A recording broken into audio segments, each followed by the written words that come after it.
The thing that I think the script caught that was interesting and different was Cinderella's spirit, but in a contemporary way that made her goodness very strong and warm and witty, and anything that you might have worried about being sort of precious or too period or too classical or too removed or too traditional, that seemed to be dealt with in a very light way. So the film script had delicacy, and it seemed as though they were interested in trying to find that tone throughout the whole of its execution. So entertaining, yes, but light and simple. And it's always very difficult to do things that are simple, because you want them to be kind of at the same time you want them to be rich.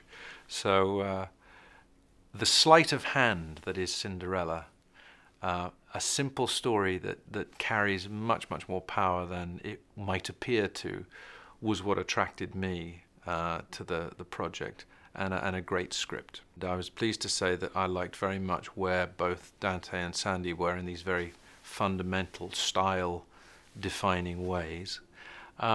Humor was going to be a big part of my approach, but you know, seriousness of purpose when it comes to the emotional life of Cinderella, and particularly the idea of making her someone who was at peace with who she was, had a sense of who she was happy with who she was, and as contrary as it might seem, trying to find a way to present a character who wasn't going to go through the entire film simply waiting for a man, or chasing riches, or chasing something that's not here now. So we needed a performance and a character that was very present, really is an example, which Cinderella is, of how you might live your life to the happiest extent it can be.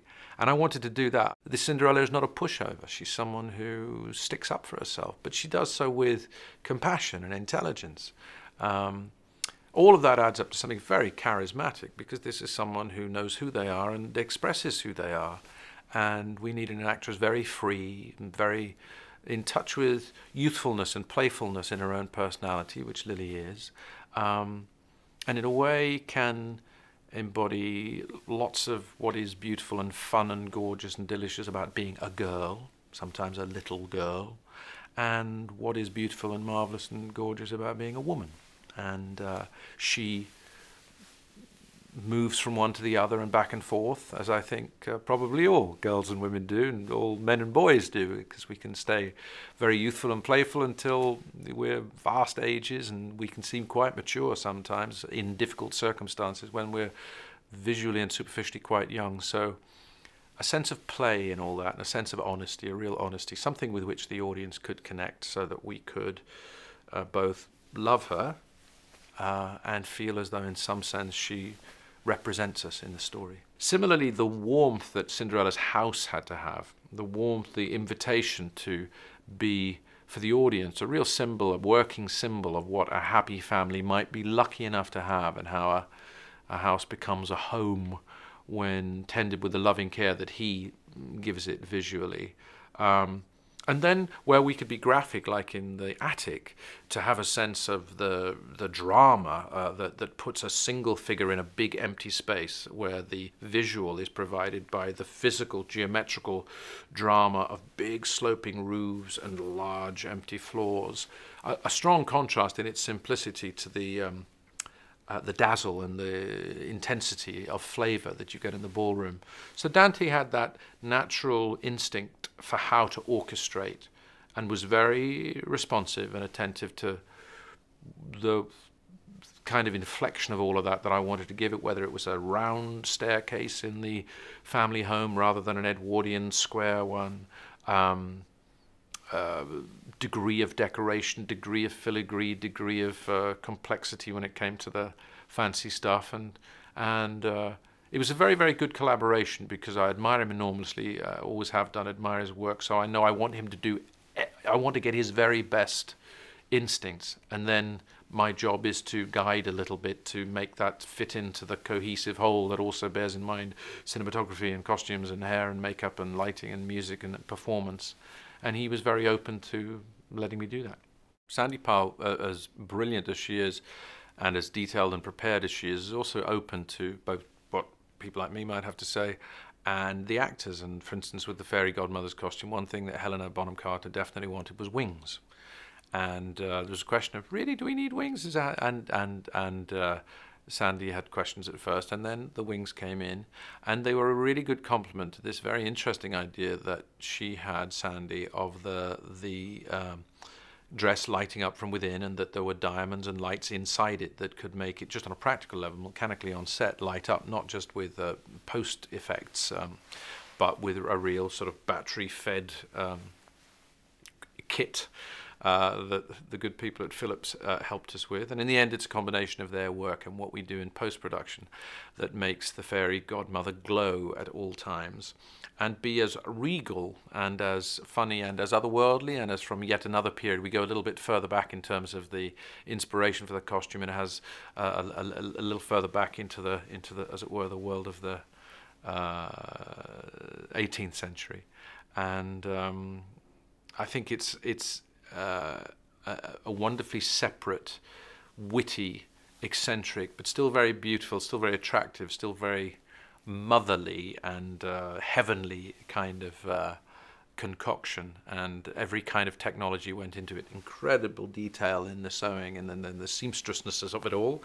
The light, the corseting, the size of the dress, and then, as Helena wanted, the wings.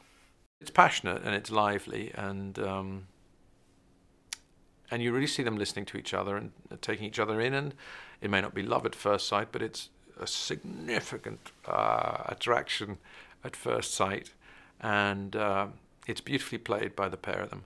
And we realize that they both, and they're quite honest about this, want to see each other again, but they have great sort of spiritual manners. I mean, there's a tremendous chemical edge. You can feel a kind of passion between them. But they are respectful, and they are shy at times, but they want to meet each other again. And when they do and meet at the ball, we eventually find out that he is indeed the prince, and she was sort of fooled. But does that mean that he is unavailable to her, or won't want to see her, a girl who is not a princess? That leads to the kinds of dramas you might expect in the second half of a story like Cinderella. So there's a bit of despair, a bit of jeopardy, a bit of will they, won't they. But it starts off as with two equals, both of whom, you know, stand side by side, and ends the same way actually, but with lots of highs and lows of drama in between. There is a befuddled quality about the fairy godmother in the original movie. What Helena brings is an extension and elaboration of that. She's, again, very passionate, very witty, but not always in complete control of her magic. She's utterly devoted to Cinderella. Clearly, there's a maternal feeling for her. She's indeed her godmother, albeit a fairy godmother, so you feel that sort of familial care and concern.